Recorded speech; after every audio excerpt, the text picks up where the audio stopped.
Welcome and irashai.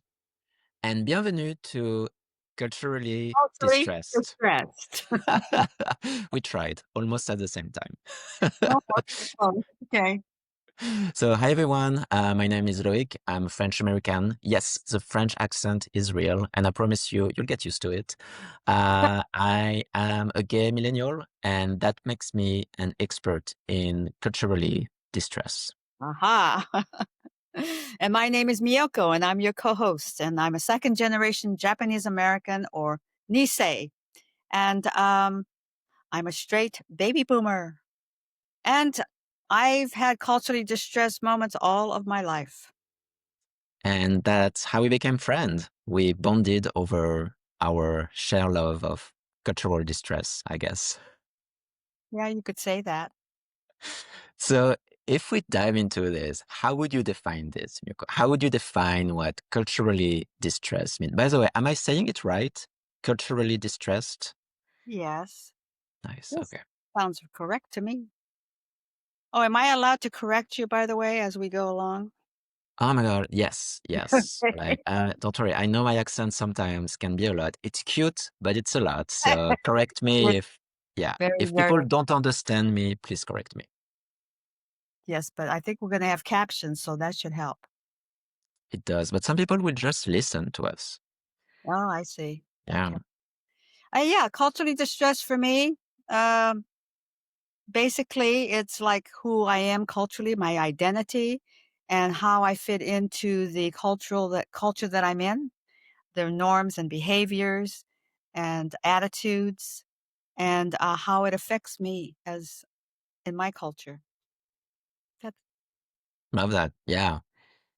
Yeah, I think I have a very similar like answer myself. Like I think to me when I think about cultural distress, it's more like being exposed or in a situation that's completely different from your culture, and kind of like going maybe a little bit like outside of your comfort zone in terms of culture and what is normal to you.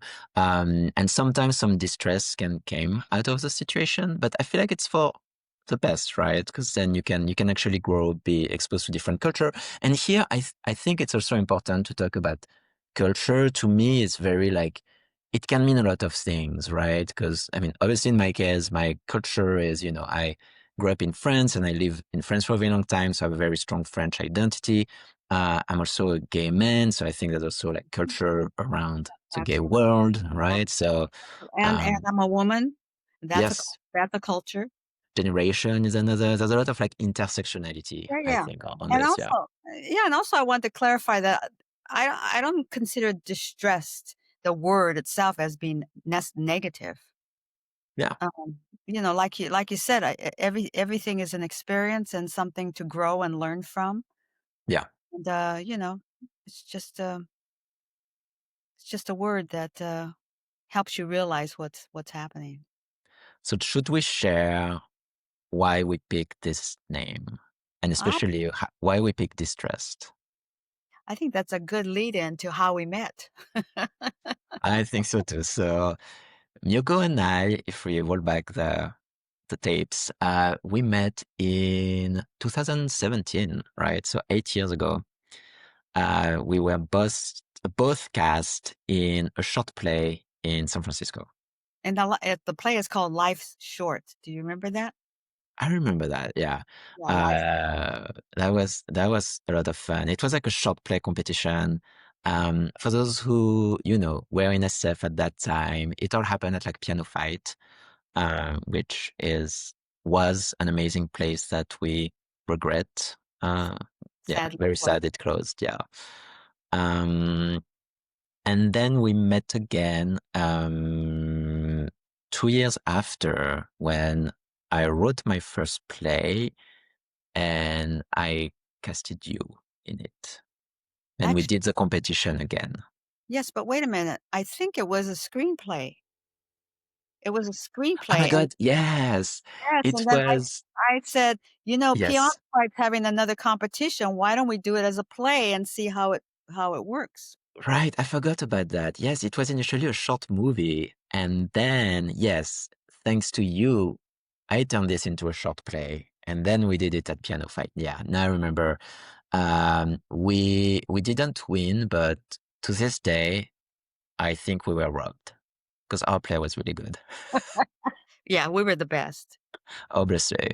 And then it became a short movie again. Yes, very different story though, but we had a conversation with the two of us, right? I think when we did the short play. And I know I actually remember it was you really initiated a lot of our collaboration because I remember you telling me that you wanted to produce more. And you encouraged me, I remember, to actually write a short film and so that we could actually partner together on a project. And we did it in post-COVID, so 2023, I believe, right? Did we? Yes, No, we did the movie in 20, well, no, 2022. first of all, we moved along with Judgmental as a short film. We even found the location and we were sort of ready to go. And then guess what happened? COVID. Yeah. COVID happened. Yeah. Well, So Judgmental was like the short play we did with Miyoko, and yeah, we wanted to make that into a short film initially, and we couldn't through COVID. COVID. And then we had a conversation at some point, and I said to you, oh yeah, you said you were going to be writing something else or something, and I said, Yeah. there aren't a lot of roles for older Asian women. Hint, hint, hint, hint. And you wrote this incredible movie for Oh, me, thank you. for us, and guess what the title of the movie was? Distressed. There you Dis- have it. Distress. I want to say it's easy to write for you, Miyoko, because I Oh, love working with you. Such an amazing actress, and it's just like, yeah, it was such a fun thing, and I think we'll talk more about the movie. I think in this pod, but um, it also shares this kind of like unlikely friendship that kind of like mimic what we have in real life. yes. What can you tell the basic premise of the story? Yeah, sure. So Distress, so the short movie we did, is a story about two widowers. That's how you say it, right? Widowers, who meet at a support group, and decide to go on an impulse road trip up the Pacific coast. And through that road trip, they will find, healing and friendship. And it's just to me, it's a beautiful story about friendship and resilience, Yeah. in those tough moments in life. But Yeah. it's a dramedy. There's comedic element to it. Oh, absolutely. Yes, it was a beautiful film, and Um, so I want to roll back. You mentioned, yeah, um, our conversation and how you express, yeah, there's not a lot of roles for Japanese American women in your age range. Um, I I wanted to ask you, like, how does your cultural identities um, have impacted your artistic journey? uh, I definitely had an impact. When my first profession was a registered nurse, and when I stopped that work, I went into acting, and that's been over 15 years now. So, Wow. yeah, I didn't realize I mean, I heard about the whole issue about Asians and art, theater, and stuff, but I didn't realize it until I personally experienced it. So, I I never got angry about it. I just felt like that's the way the whole tradition of American theater is white, Yeah. so, the Asians have pretty much been excluded in that history. So I just wanna tell one aspect of it was interesting to me, and that is, in order to get roles, you have to audition. Yeah. And for auditioning, you usually do a monologue or a Hmm. song if it's a musical. And so because your resources are pretty much the history of American theater, every monologue that you do I'm talking about generally Asians, and every song that you do is from the American tradition.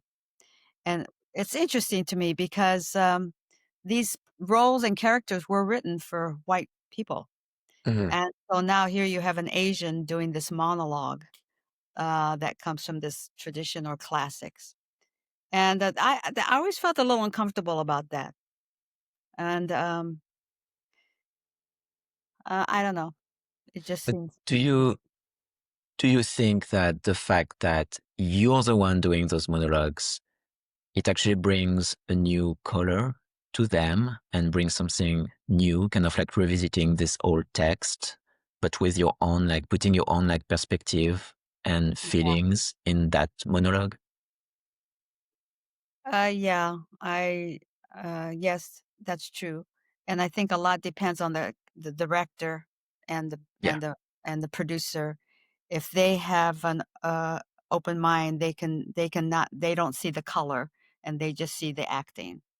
yeah. They still see the performance, and so, occasionally, you get the role, and it's a surprise, and it's wonderful, and then when you don't get the role, then for me, I always feel a little bit like, "Oh, I wonder if it's because I'm not coming across." Mm, Well, you know what I mean. yeah.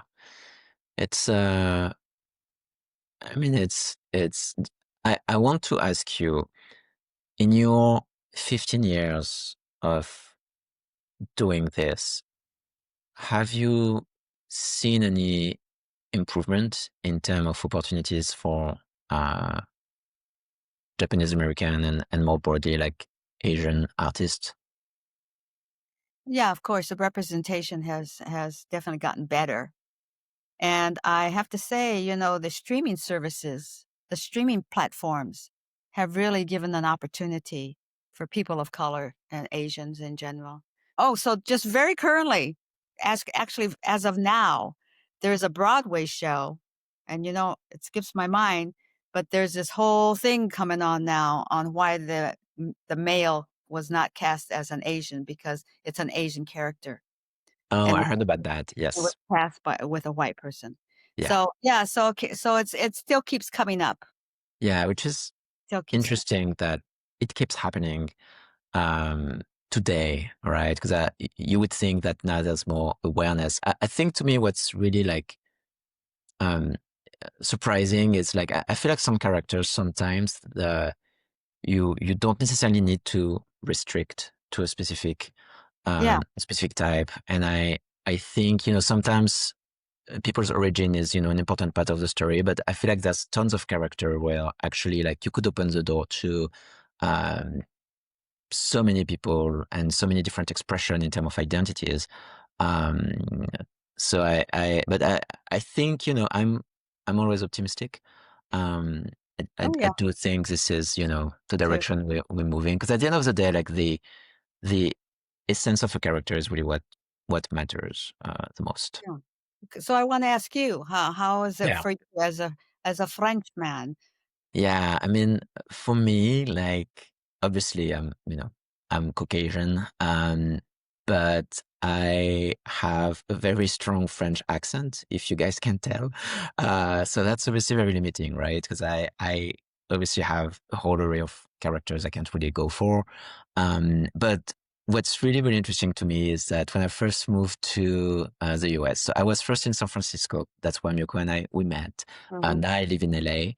Um, but I went to this acting school, and basically based on your energy and what you were giving on stage, they were putting you in a box between if you should go for the lead roles or if you should go for the supporting roles.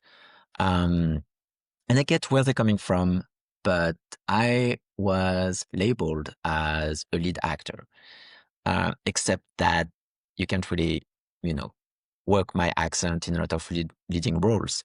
Mhm. So basically, I, when I was performing, a lot of the notes from my coach And I understand where they're coming from. They were coming from more like traditional Hollywood background. Mhm. Where about like, Loic, have you worked on your accent? You need to get rid of your accent.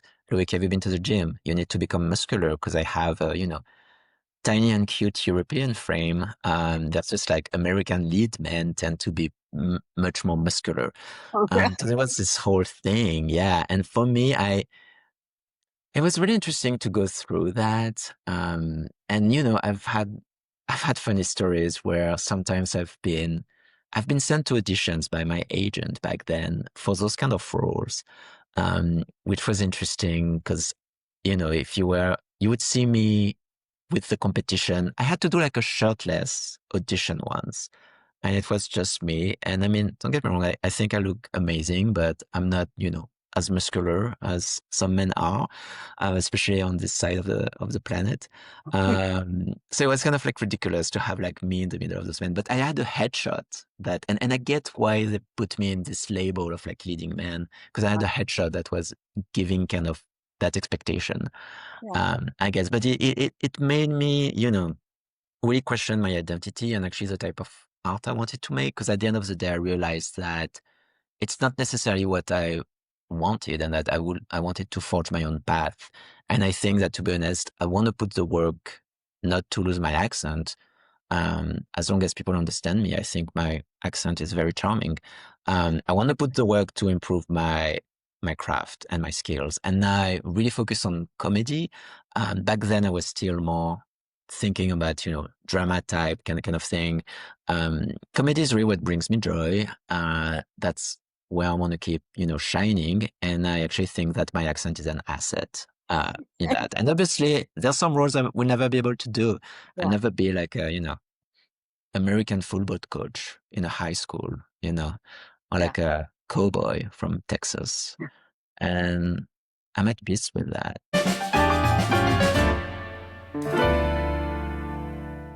If it's an Asian role, then I can come and audition. But the thing is this, if they want me to have an accent, and it's an accent that I don't feel comfortable with. I mean, I could do basic Asian accents. I can do a Japanese accent. I can do a Chinese accent. But if they wanted me to do something like a Filipino accent or maybe a Korean accent, I would not feel qualified to do that.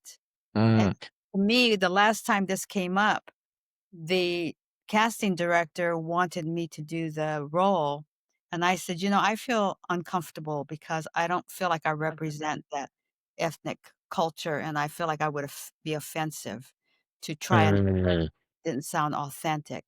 Matter of So it fact, this accent was a, native Hawaiian accent, okay. a pidgin accent, and I just said I could probably practice, and I could probably, pull it off, but I would not feel comfortable That's doing. interesting. So does it happen a lot? Like people for projects like asking you to do another Asian accent? Yeah.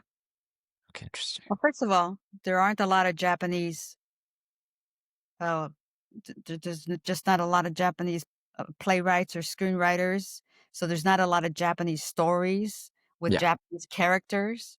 yeah, There just isn't. So I haven't really needed to use my Japanese accent very much. So most of my accents have been other accents. yeah. Yeah. And is it easy for you to actually turn on a Japanese accent?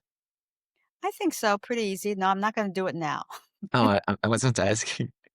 Yeah, but, matter of fact, I have a culturally distressed moment, and I'm gonna be talking about that very thing.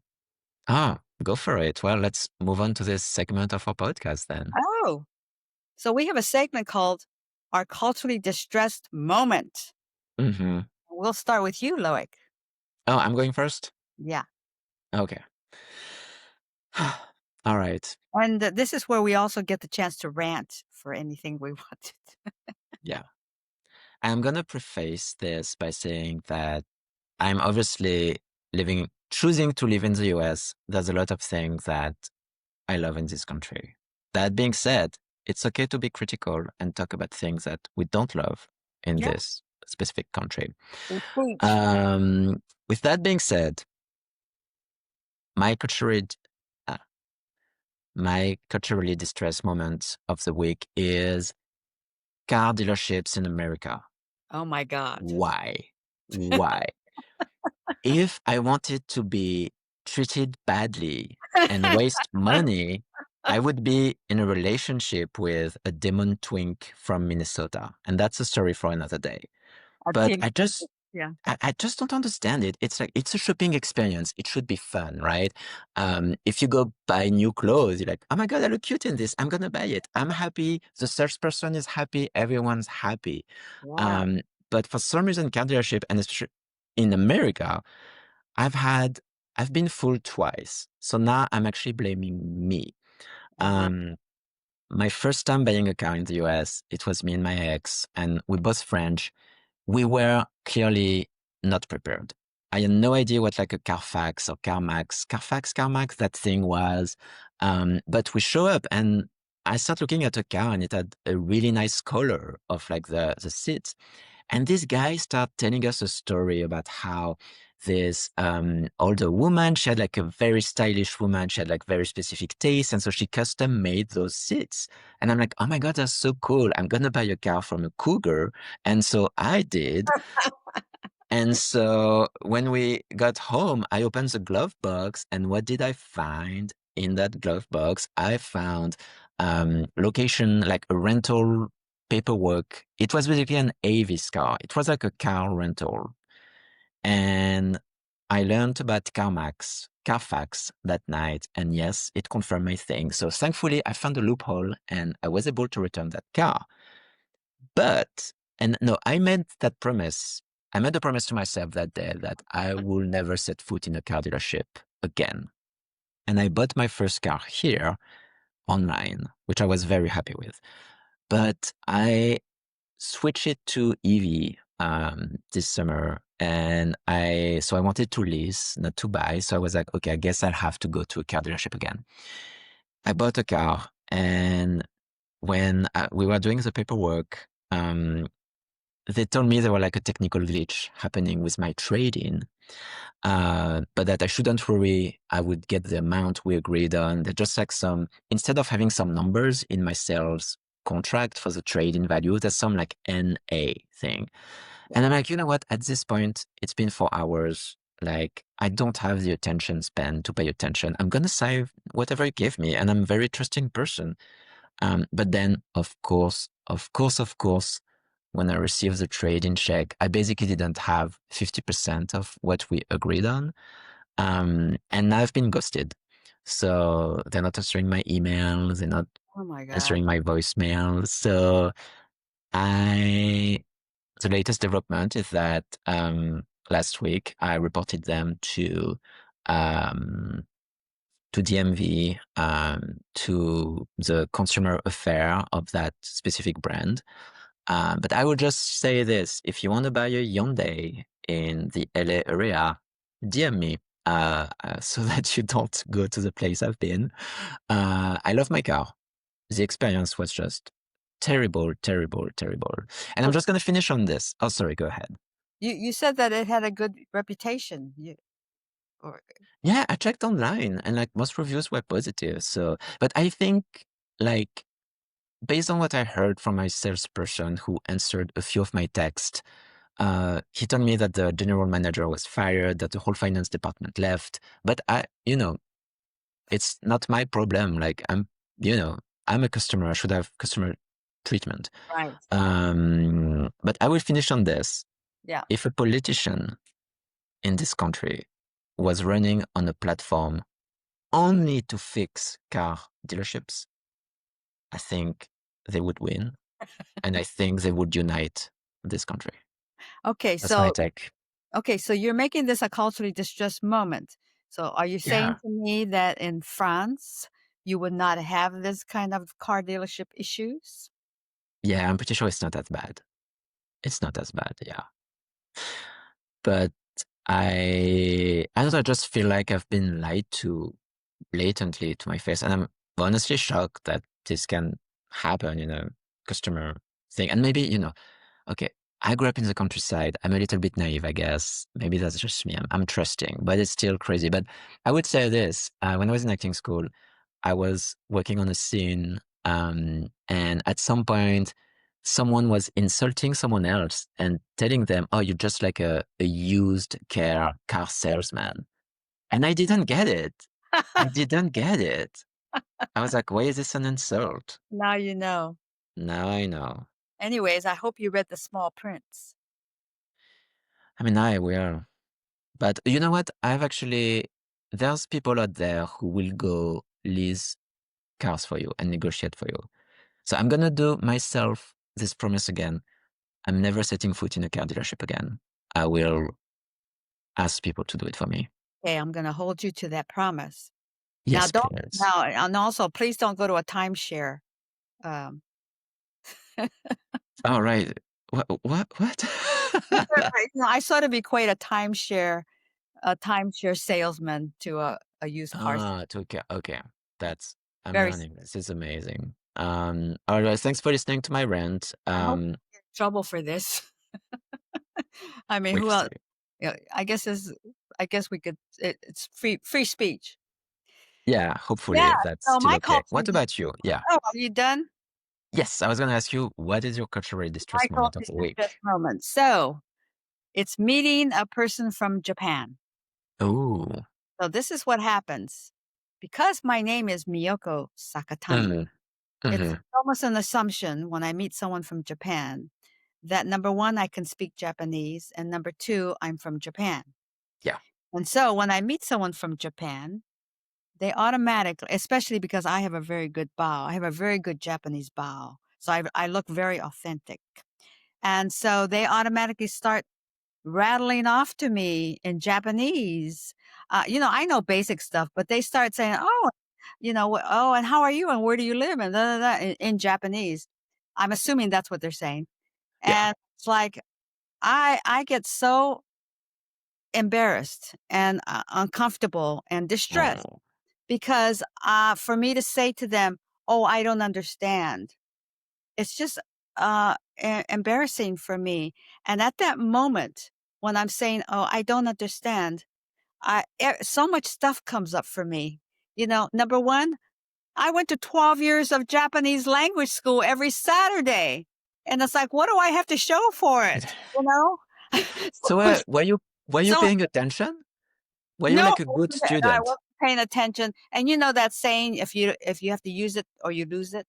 Yeah, Yeah, so I didn't it's not something that you speak all the time, so even yeah, though I'd learned some things in school, if you don't practice it, it doesn't stick, so anyway, yeah. so I get embarrassed, I said, "Oh my god, went to 12 years of school and I don't have anything to show for it," and then the other thing that comes up for me is, okay, I don't feel Japanese, it's like I'm not Japanese enough, and then but yet I don't feel American enough too, because I've never felt real American because I don't look like an American. And so I get into and this is just because I meet someone from Japan. I get into this whole thing about feeling like I don't feel American enough. I don't feel Japanese enough. I don't, and it's like, it's, Yeah. it's sad, a little sad to me. I get distressed about it. And I feel like I let my parents down who are immigrants from Japan. Um, Mm, and then I feel like, how come I don't feel I should feel 100% American since I was born and raised here, yeah, but I don't. And and then the person from Japan, I feel like I've been to Japan a couple of yeah, times, and I feel like it's a foreign country to me. And so it just brings up a lot of shit when I just because I meet someone from yeah. Japan. It's a culturally distressed moment for It me. it truly is. And I'm sorry that this But you know how bring I up get around this is how I get around when they start talking to me. I just do my excellent bow. I do an excellent Japanese bow, and if I keep bowing every time they say something, then it's sorta like I get away with not knowing how to speak Japanese.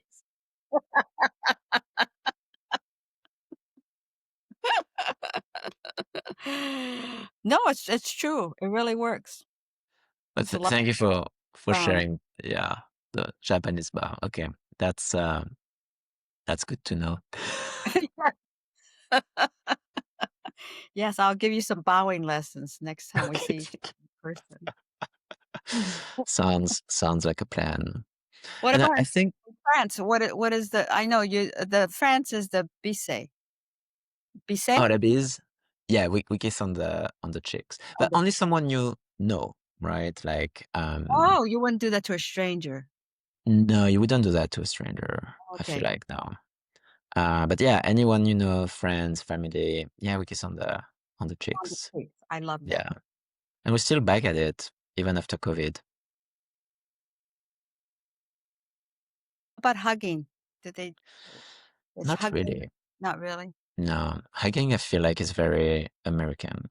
So Yeah. what about in Japanese culture? I mean, Yeah, no hugging, what? but it's changing. Okay, Yeah, there's a lot more hugging. I think in Japan they pick up a lot of Western yeah. stuff. And so, yeah, they're starting to do more hugging, but so I gotta tell you a real quick story. So on the plane to Japan, my first trip, and I'm gonna meet my relatives for the very first time. And my mother kept saying to me, "Now don't hug," because I'm a big hugger.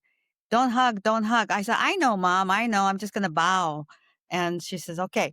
We get off the plane, we go to her home, and she hasn't seen her mother and auntie and sisters for 50 years. Oh And it's wow, like they all hugged her and cried and hugged and cried and hugged, and we were all crying, but I says, "Well, I think things have changed since my mother left Japan." that's that's very funny.